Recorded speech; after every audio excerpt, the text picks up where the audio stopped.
नमस्कार साथियों, मेरा नाम है अभिषेक अरसवाल। आप देख रहे हैं रियल फैक्ट विद अभिषेक। हम अपने दो लोक देवताओं को, तेजा जी और पाबू जी को पूरा करने के बाद अब हम अपने तीसरे लोक देवता के बारे में चर्चा कर रहे हैं, जिनका नाम है पाबू जी राठौड़। क्या है?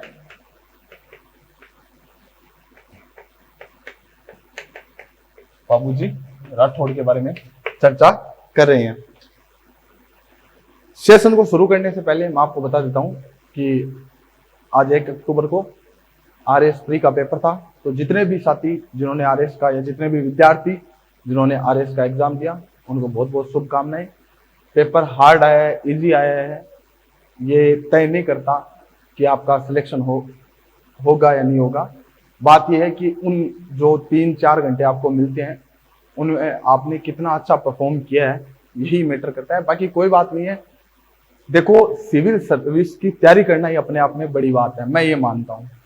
क्योंकि आप चाहे भले ही कितना ही पढ़े लिखे हो, चाहे आपने MSc MCom चाहे कुछ भी किया है, लेकिन जब आप सिविल सर्विस की तैयारी करते हैं तो एक साथ जो आप इतना सब्जेक्ट पढ़ते हैं ना, वो आपकी थॉट प्रोसेस में इतना चेंज ले आता है कि आप जो काम कर रहे हैं ना, आज कर रहे हैं सिविल सर्विस की तैयारी, जैसे मान लो आपने आज स्टार्ट की है, आज के बाद 1 साल बाद और आज के दिन अपनी थॉट्स को मिला लेना, अपनी सोच को मिला लेना, आपको पता चल जाएगा कि इन 1 साल में आपके अंदर कितना चेंज आया है।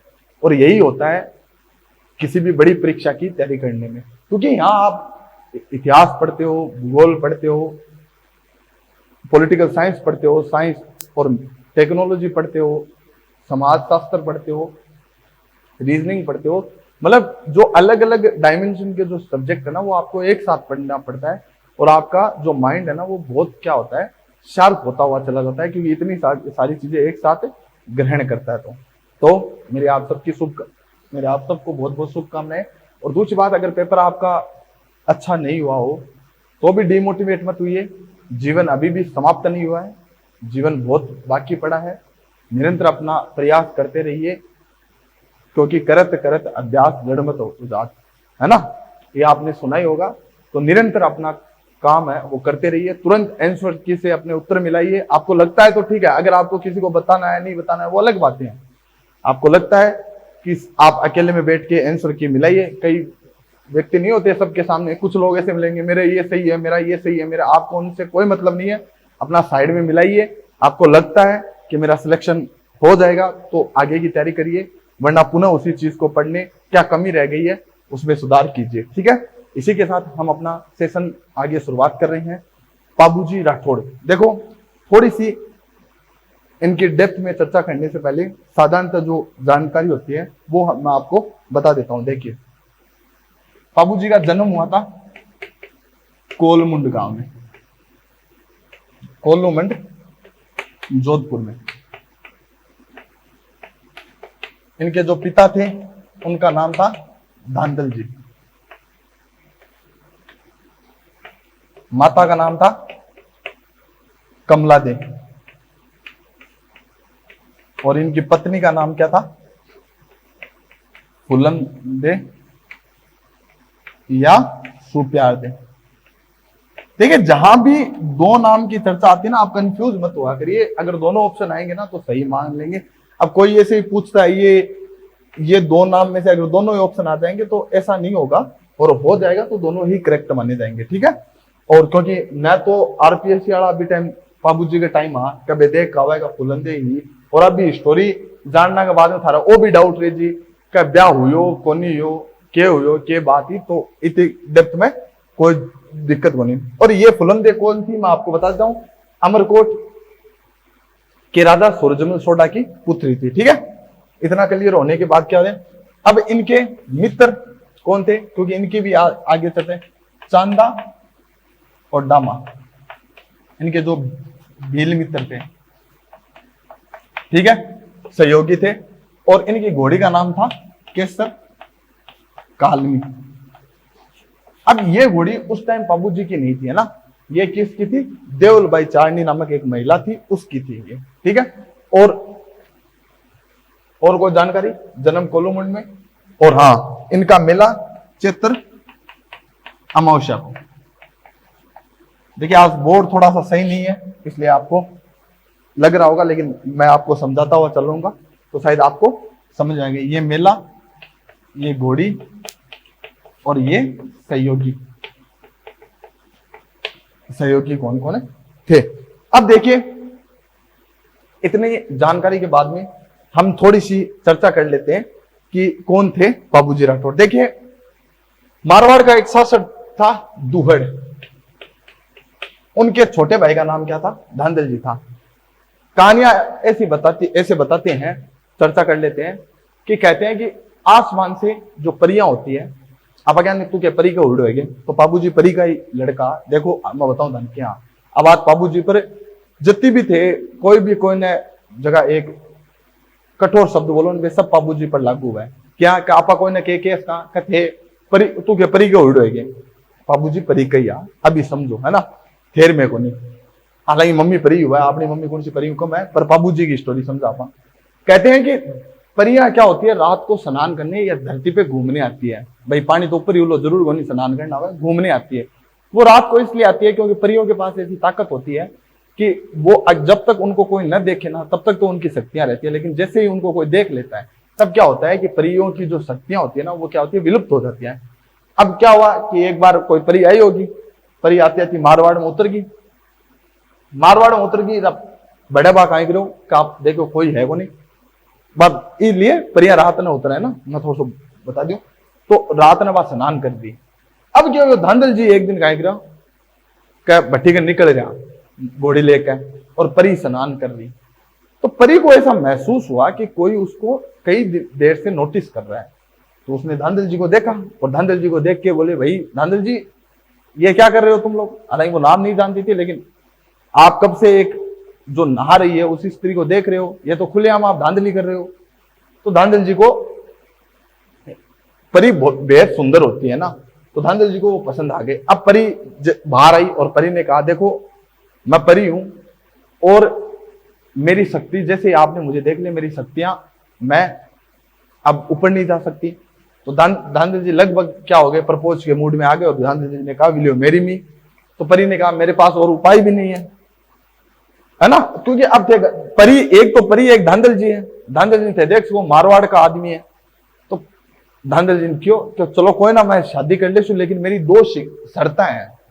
धांधल जी क्यों, प्यार में तो हम सब कुछ एक्सेप्ट कर लेते हैं। तो बोले कहीं।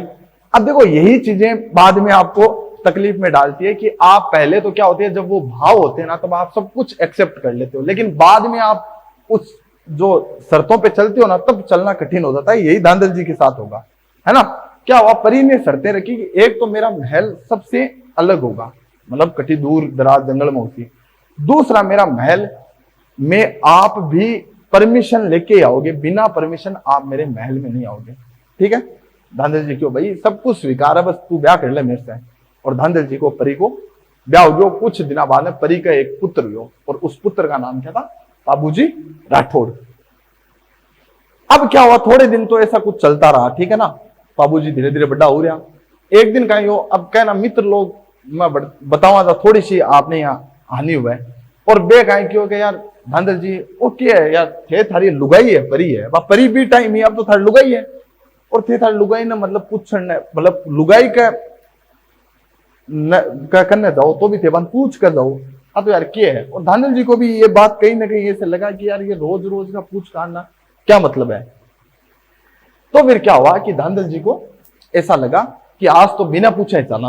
और जैसे ही धांधल जी चुपके उस परी के महल में गए और तो देखा तो वहां परी तो कोई थी नहीं, एक शेरनी है वो बच्चे को दूध पिला रही थी।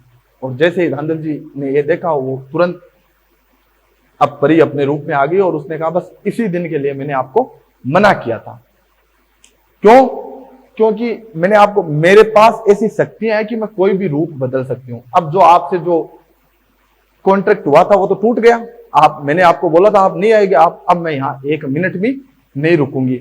और जाते जाते उसने कहा कि एक माँ की दो ही इच्छा होती है कि एक तो वो अपने बच्चों को दूध पिलाए और दूसरा वो अपने बच्चों को जब वो थोड़ा सा बड़ा हो जाए तो क्या है उसको खिलाएं, है ना। पीठ पे वगैरह खिलाएं, अपनी गोदी में खिलाएं, है ना, दो ही इच्छा होती है माँ की। तो फिर लेकिन मैंने दूध तो पिला दिया इसको, लेकिन अब मुझे जाना पड़ेगा ना, ठीक है। अब ये बात कमला देवी पीछे पीछे आ जाती है। कमला देवी को डाउट होता है कि यार धांधली जी रात में के धांधली करे है, घट जाओ रोज ना रात में उठ गए भाई, महेंद्र वाली बात। तो कमला देवी को जब सब कुछ पता चला तो उस पुत्र को देख के कमला देवी सब कुछ भूल के उसका पालन पोषण किसने किया? कमला देवी ने किया। इसीलिए कहते हैं ना, जन्म देने वाला बड़ा नहीं होता, पालने वाला बड़ा होता है, आपका पालन पोषण करने वाला बड़ा होता है। कैसे आजकल जो ट्रेंड चल रहा है, आप लोगों ने देखा है कि आप कहीं पर भी जाते हो बच्चियों को फेंक देते हैं, बच्चे हो चाहे बच्चे हो, छोटे छोटे बालक। अब उनको जन्म देने वाला अगर उसको बड़ा मान लिया जाएगा तो कल वो सारा समाज ये मान लेगा कि हम बड़े हैं, और क्या है, बच्चों को कोई भी किसी भी झाड़ी में फेंक दो, नहीं, पालने वाला हमेशा बड़ा होता है ना, कहते हैं ना कि पालने। तो फिर कमला देने वाला। अब बाबूजी बड़ा होया, बाबूजी बड़ा होया, बड्डो होगा अपन घंटा है, माँ को कहीं रह टाबर को ब्याह करा, तो बाबूजी की सगाई सिद्ध करी फूलन दे के, अमरकोट की राजा सूरजमल सोडा की पुत्री, कौन? फूलन दे। बाबूजी को बढ़िया धूमधाम ब्याह हुआ है। अब क्या हुआ, बाबूजी अब दूसरा परी का पुत्रा, तो बाबूजी पूट रहा ब्याह, तो बाबूजी बीन बने। देखो जनरली आदमी बीन बने ना तो पूटरो तो लग गई है, और पूटरो लगे है, बाबूजी तो फिर भी परी का पुत्रा, तो पूट रहा तो बिया। लेकिन अब जैसे ही बाबूजी ने ऐसे शेरवानी पहनी तो चांदा डामा से मित्र से पूछ यार क्या लगूं, कोई यहाँ नहीं, वो सासराम बेइज्जती हो जाए।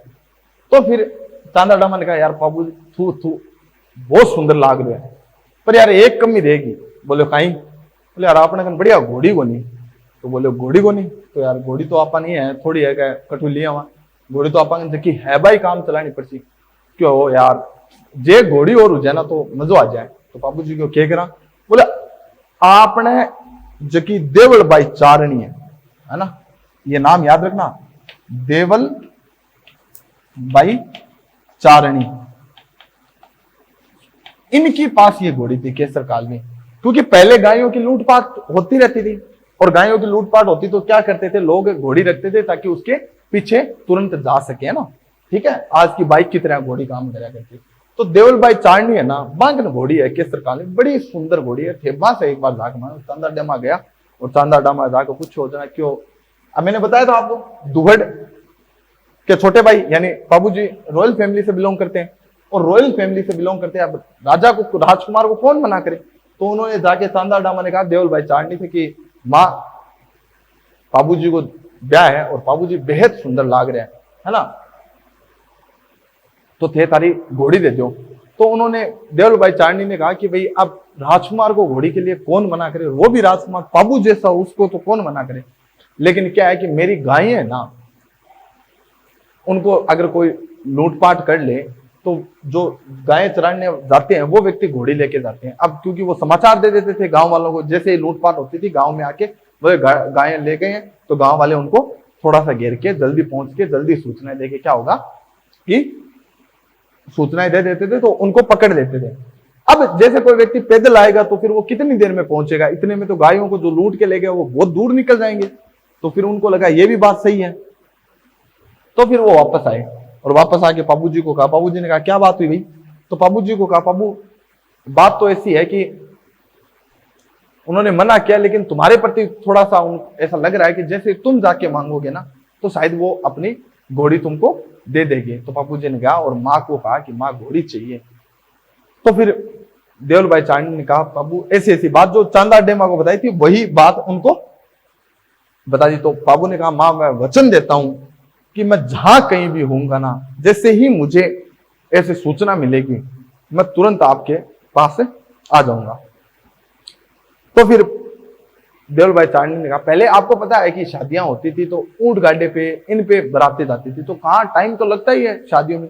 तो देवल भाई चांदी ने कहा कि बाबू बारात कर जल्दी आवे है ना, अभी को टाइम थोड़ी है, तो रात ने गई जानी 10 बजे, क्योंकि अभी तो बराती ही हो गया, जानी जावा बारात में डेरे बाद में पुगे पहले ठेको ढूंढे। बारात का घर है तो मैं आज बताऊं 300 आदमी जावे ना, 300 मेरे आइडिया को 150-200 आदमी बारात का पुगे, 100 तो आधा कदम ही रहे। और कहा कोई कुटीज काटीज राजा कने तो बादलों राड़ कर ले, कने कोई दुकान वालों राड़ कर ले, जना खाए करे गदेड़ खा टेम सर बिना रोटे खाए आज कई बार तो भी नहीं पास हो जाए ना। तो ऐसा होता रहता था, होता है आजकल तो है ना। तो फिर उन बाबूजी ने वचन दिया कि माँ जहां भी कहीं भी होगा ना, अगर मेरे को पता मैं वहां रास्ते में होऊंगा तो वापस आ जाऊंगा, मुझे लगेगा कि क्या मेरे बारात वहां पहुंची हुई है, मैं फेरे में बैठा रहूंगा, तब भी मैं वापस आ जाऊंगा। तो देवल भाई चांडनी ने कहा चलो तुम ऐसे करो कि गाय को ले जाओ। अब देखो बाबू केसर कालवी को लेके आ गए, और केसर कालवी को लेके आने के बाद क्या हुआ कि बारात अच्छी तरीके से उनकी बारात है ना वो गई। अब बारात जाने के बाद जैसे ही बारात वहां पहुंची तो अमरकोट में क्या हुआ कि बाबूजी इतना पूछ रहा और घोड़ी इतनी सुंदर, तो फिर अमरकोट वाला अंदर लागे, क्योंकि जितो मतलब दुल्ला की आज का लाडा दुल्लो जाओ लोग छता ऊपरा कर देगा भला दुल्लो किस होगी, वो बाद में ठापड़े ओहो छोरा तो ए लखना, लेकिन पहला तो बिन बीन महीने देखने जावे जब लोग आई जावे ना, तो फिर कहीं होगा बाबू जी बट पहुंचा बाबू जी तो बहुत खूब प्रशंसा हुई। तो वो बोले अमरकोट वाला बोले भाई इतनी क्या तारीफ, जितनी दुल्हे की तारीफ हो रही है उतनी ही घोड़ी की तारीफ हो रही है, ऐसे घोड़ी में क्या है। तो बाबूजी ने कहा भाई हमारी घोड़ी केसर कालवी है ना। तो अब उसमें क्या हुआ कि कहानियां ऐसी भी कहती है इनकी दौड़ लगाई गई थी। तो बाबूजी ने ऐसे कहा था भाई हमारी घोड़ी 2 दिन थकी हुई है तो हमारे घोड़े तो फ्रेश हो गए। बाबूजी अमरकोट लगे बस के बहाना काटो, तो भी केसर ने क्या की थी दौड़ लगाई थी और जीत गई थी, है ना।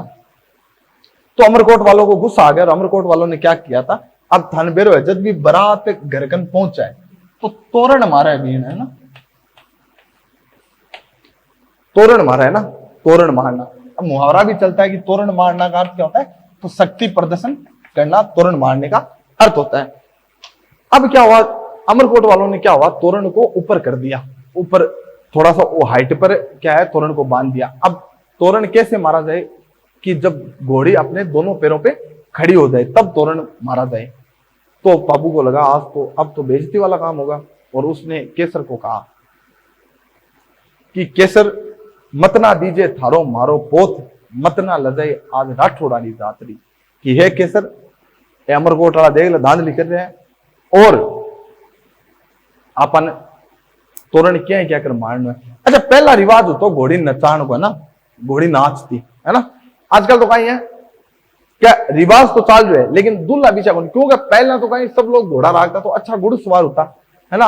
आजकल तो बीन ने बिठा हो तो ये अजीब तो लागे, घोड़ी ने भी लागे ओहो किन बिठा दियो, क्यों बीन हो जाए कम 90 किला का और पच घोड़ी मतलब नाचनो दूर की बात है, मैं सोचू घोड़ी चाल जाए तो बहुत बनी गई है ना। तो अब क्या हुआ कि घोड़ी को कैसे कहते बाबूजी ने कहा कि अब नाचना पड़ेगा। तो फिर कहा कि ढोली रात छोरा तू तो मदरो ढोल बजा, थारा ढोल रे धमाका मारे माथे हमारे केसर नाच सी, है ना। और ऐसे करके केसर नाचने लगी और केसर ने अपने दोनों जो पैर है ना वो क्या हो गए गड्ढ होता था ना उसके कंगूरे पे लगा दिए, और कंगूरे पे लगा दिए तो बाबूजी ने खड़े होकर तोरण मार दिया। आज भी आपको बूढ़े शक्ति प्रदर्शन करने का अर्थ क्या होता है, आज भी आपको गांव में बूढ़े लोग बातें करते जैसे कोई ज्यादा फेंके नहीं मैं यहाँ करेडो यार क्या चाल दे यार तेरा कौन सा तोरण मारे रहा है, मतलब तेरी तोरण मारना बड़ी बात होती है। आज का तुम्हें घोड़ी के मुंडा के ले लो एक कटार सिवाय तीसरी के लो लगा दो तोरण, है ना, वो तोरण नहीं, एक्चुअल में तोरण मारना वही होता था। और बाबूजी ने अब की बात, और जैसे ही घोड़ी ने केसर ने वहां पे अपने पैर रखे जब वापस पैर आए तो ईंट गड्ढ की ईंटें उखाड़ दी थी। और अब की बार बाबूजी ने अमरकोट वालों का क्या हाल है ना। तो क्या हुआ सब कुछ, और ये जब सारी चीजें चल रही थी तो कहते हैं कि जो सहेलियां थी किनकी फुलम देखी वो बड़ी नाराज हुई और उन्होंने कहा काश ये मेरा पति होता। और जैसे ही ये गौरव गाथा किन्होंने जैसे ही ये गौरव गाथा उन्होंने सुनी फुलन देने तो उनको बड़ा आनंद आया और उन्होंने कहा वाह मजा आएगा मेरा वाला सरदार है ऐसे, है ना भाई। अब तारीफ हो तो अच्छा काम करे तो ऐसे प्राउड भी होता है ना। तो फिर जैसे ही बाबूजी ने फेरे में बैठते हैं तो अभी तक 3 फेरे हुए थे, कितने 3 फेरे हुए थे। इतने में देवल भाई साहब जो बाल खिंडाए हुए और बिखरे हुए बालों के साथ आए, बोले कहा मतलब क्यों ना रहे गाया ले जैसी तू फेरा लेने लाग रहे मेरी गाया ले गया। तो बाबूजी ने कहा कि माता वचन दिया रघुकुल रीत सदा चली आई, प्राण जाए पर वचन न जाए। आपको जो वचन दिया है ना वो वचन जरूर निभाएंगे और मैं बचा के लाऊंगा। और कहते हैं आपकी गायें ले कौन गए, तो बोले मेरी गायें कौन ले गए, तो बोले जिंदराव खींचे। ये बाबूजी का रियल बहनोई था और कहाँ का, जाइल, नागौर में एक जगह पड़ती है जाइल, वहां का राजा था, है ना। तो अब थे पूछो सर यहाँ क्या कुंपो सागी बने जी आजीजो जी तो फेर बा देखी बोल्टी बा कौन पकड़ी, है ना, एक खेलडो से पकड़ा है ना। तो इनकी पाबू के साथ बनती नहीं थी, रो इनको ये मौके की तलाश में था कि जिस दिन पाबू शादी करने जाएगा ना उसी दिन मैं क्या कर लूंगा, इनकी गायों को जो है बंदी बना लूंगा। और तुम्हारे बाबूजी ने कहा, बाबूजी वहां से रवाना होते हैं और फुलमदे को कहते हैं कि देखो मौका रहा तो जिंदगी रही तो फिर मिलेंगे, लेकिन अभी हम चलते हैं, गायों को बचाना बहुत जरूरी है। और देचू, जोधपुर में देचू नाम की जगह होती है, देचू, वहां पे बाबूजी अपने इन चांदा डेमा के साथ युद्ध करते हुए क्या हुए, मारे जाते हैं, शहीद हो जाते हैं।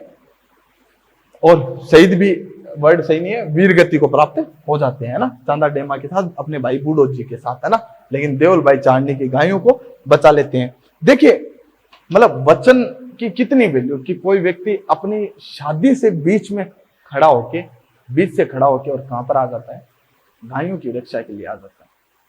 ऐसे में जब आज के दिन में ये सुनते हैं ना कि भाई गायों की रक्षा के लिए, आज कोई गाय बेचारी तकलीफ में भी रहती है तब भी हम पास से गुजर जाते हैं और ऐसा नहीं सोचते यार बलंदा ना कुछ है।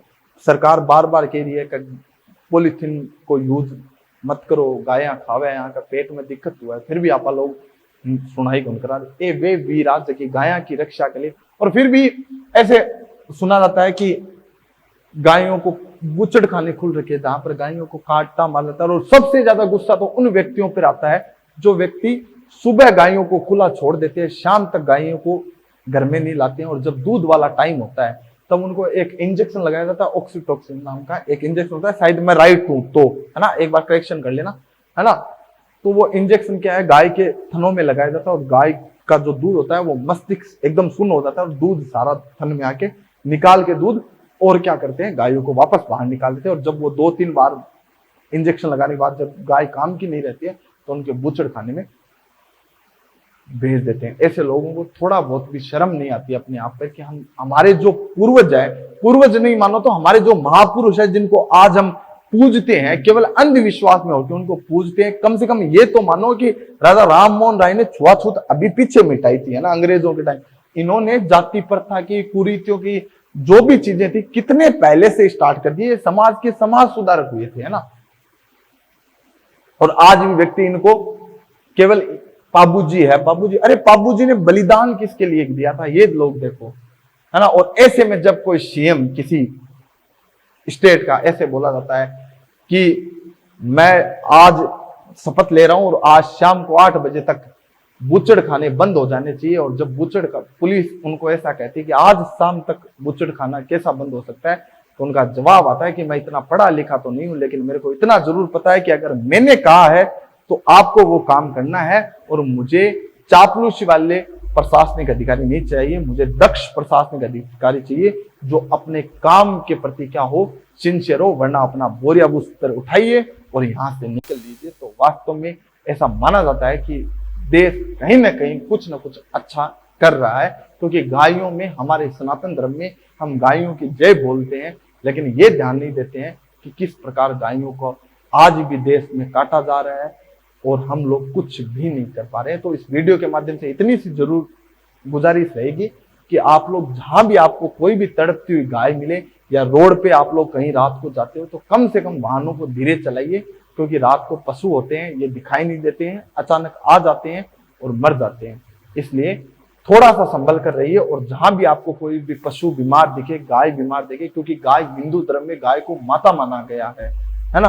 और बाबूजी तो ऐसे लोग देता है, इनको ये तो पीर है, मतलब मुस्लिम भी इनको मानते हैं। अब मैं आपको आगे बताऊंगा कि जो कायम खानी जो जाति होती है मुस्लिम की, वो उनके, मैं अभी जब कभी हम मेरवाड़ का इतिहास पढ़ेंगे, चौहानों का इतिहास पढ़ेंगे, तो एक चौहान राजा हुआ था जिन्होंने आगे जाके इस्लाम स्वीकार कर लिया था, और क्या था वो, उनके आज भी हमारे हिंदू से ही मिलती जुलती संस्कृति है। तो कायम खानी जाति इनको अपना, सॉरी मैं गलत हो गया थोड़ा सा, कायम खानी जाति गोगो जी को अपना जो था उनको अपना माना जाता है, लेकिन फिर भी इनको भी पीर माना जाता है ना, ये भी पीरों में आ जाते हैं।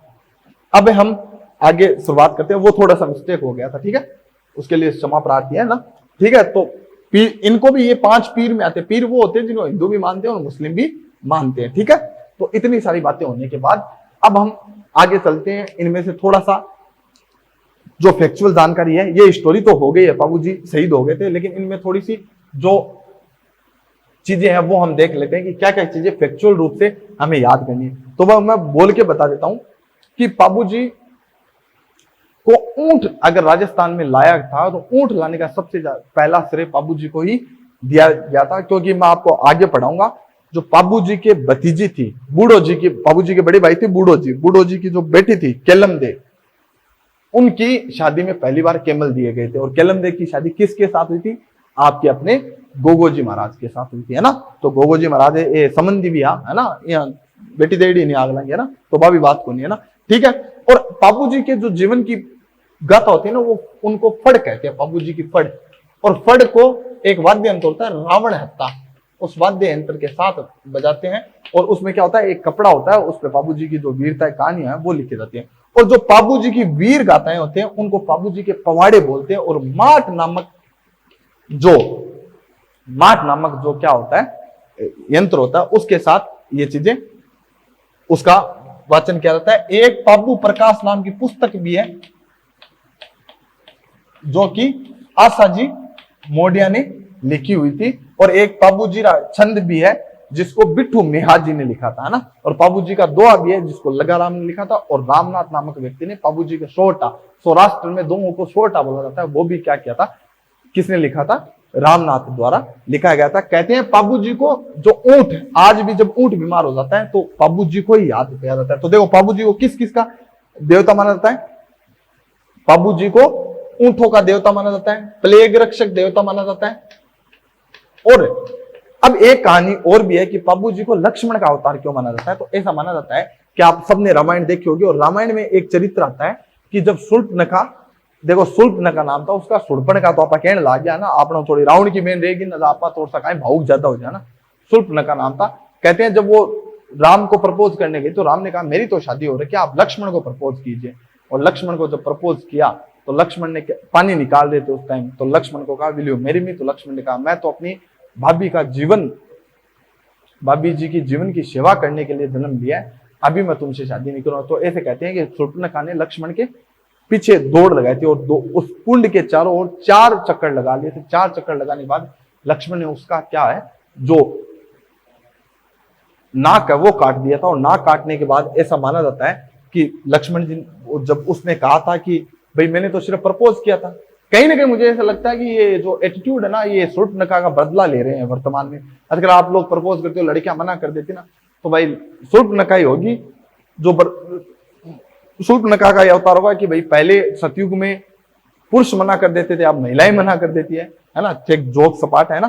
तो कहा जाता है कि जैसे ही लक्ष्मण ने नाक काटी तो उसने शूर्पणखा ने कहा था कि भाई मैंने तो तुमसे केवल प्रपोज ही तो किया था, उसमें नाक काट दिए, ऐसी कौन सी बात है। तो लक्ष्मण जी ने कहा कि आज हमारे 4 फेरे हुए हैं और जब कलयुग आएगा तो मैं मैं बाबू बनूंगा, तुम फुलम दे बनोगी, हम 3 फेरे वहां लेंगे। और कहते हैं इसीलिए इन्होंने 3 फेरे लिए थे। और अपने हिंदू धर्म में फारकन जगह आपने जगह साथी है, जगह आज चीज भुगत भोगी है, बांगो ब्याह हो गयो, तो बन पूछ लिया कि 3 फेरा लिया 4 फेरा लिया। तो बाबू जी कहते हैं कि बाबू जी के बाद ही बाबू जी ने 3 फेरे लिए थे और हमने 4 फेरे लेने शुरू कर दिए, 4 ही फेरे लेते हैं। और रायका जो ऊंट है, रायका या रेबारी जो देवासी समाज है, वो इनके क्या है अपना आराध्य देव माना जाता है। इस मानते हैं तो मैंने बता दिया लक्ष्मण का अवतार भी माना जाता है और रायका रेबारी इनको आना। और कहते हैं कि बाबू जी के जो भाई है ना, गुजरात में एक राजा हुआ था, वो उनने थोड़ी जाति के 7 भाई थे, उनके साथ दुश्मनी हो गई थी, तो 7 उनको बाहर निकाल दिया, मारना चाहता था। तो उन्होंने बूढ़ो जी के यहाँ शरण ली थी, तो इनको शरणागत रक्षक भी माना जाता है। और ऐसा माना जाता है, अब कहानियां तो ये भी कहती है कि जब मैंने आपको पहले बताया था ना कि परी की इच्छा थी कि मैं अपने पुत्र को पीठ पे खिलाऊं, तो उसने धांधल जी को कहा गया था कि मैं केसर कालविन नामक घोड़ी के रूप में अगले जन्म में मेरा अवतार होगा, तब मैं बाबू को अपने पीठ पे खिलाऊंगा ना। तो ऐसा भी कहानियां बहुत कुछ कहती है। तो इतना सा था, मैंने आपको सारी चीजें क्लियर कर दी है। एक बार वापस पुनः फ्लैशबैक में चलते हैं, सुन लेते हैं। बाबू जी का जन्म कोलमुड़ जोधपुर में होता। पिता का नाम धांधल जी था, माता का नाम कमला देता, पत्नी का नाम फुलम देता और पत्नी अमरकोट के राजा सूरजमल सोढ़ा की पुत्री थी। इनके सहयोगी चांदा और डामा थे। ये सारे उसी देचू नामक जगह के युद्ध में गायों को बचाने शहीद हो गए थे। बूढ़ो जी से घोड़ी केसर काल भी थी, मेला चैत्र अमावस्या को लगता है। और किसकी गायें बचाने थी? जो देवल भाई चारणी उनकी गायें बचाने के लिए ये गए थे। और इनकी बाबूजी की फड़ है वो रावण हत्या, बाबूजी की जीवन कथा सुनाते हैं। और वीर कथा है, उनको पवाड़े बोलते हैं। और पवाड़े को किस वाद्य यंत्र? तो माठ नामक वाद्य यंत्र के साथ बजाया जाता है। और ऐसे ही करके जिंदराव खिंची के खिलाफ लड़ाई लड़ी थी, इनको मार दिया गया था। और उसके बाद मैंने बताया था पाबू प्रकाश, जो बुक आशा जी मोडियन ने लिखी थी, पाबू जीरा छंद है वो बिट्टू मेहा जी ने लिखा था। और दो है वो लगराज ने लिखे थे। और जो बाबू जी के सोरठे हैं, जिनको सौराष्ट्र में दोओं को सोरठे बोला जाता है, वो रामनाथ द्वारा लिखे गए थे। और बाबू जी को लक्ष्मण का अवतार भी माना जाता है। और इतने इफेक्ट थे, और तो सारे हो गए रायका रेबारी। और हाँ, इनके जो पुजारी होते हैं, राजस्थान में पुजारी को भोपा बोला जाता है। तो भोपा और भोपी जो फड़ का वादन करते हैं, तो भोपा और भोपी होते हैं जो आपको गा के सुनाते हैं। तो इनके पुजारी भोपा और भोपी कहते हैं। और सारी जानकारियां मेरे अकॉर्डिंग हो गई होगी। क्लियर है? ठीक है, एक बार देख लेते हैं। ठीक है, तो मिलते हैं अपने नेक्स्ट पार्ट में। हो सकता है आपको ये कहानी बहुत अच्छी लगी हो। अगर आपके सारे फैक्ट क्लियर हो गए तो रिक्वेस्ट आपसे चैनल को लाइक, शेयर और सब्सक्राइब करें। और निरंतर हमारे साथ पढ़ते रहिए, जुड़े रहिए। हम ऐसे ही घटनाएं आपको सुनाते रहेंगे। Bye bye, Tata.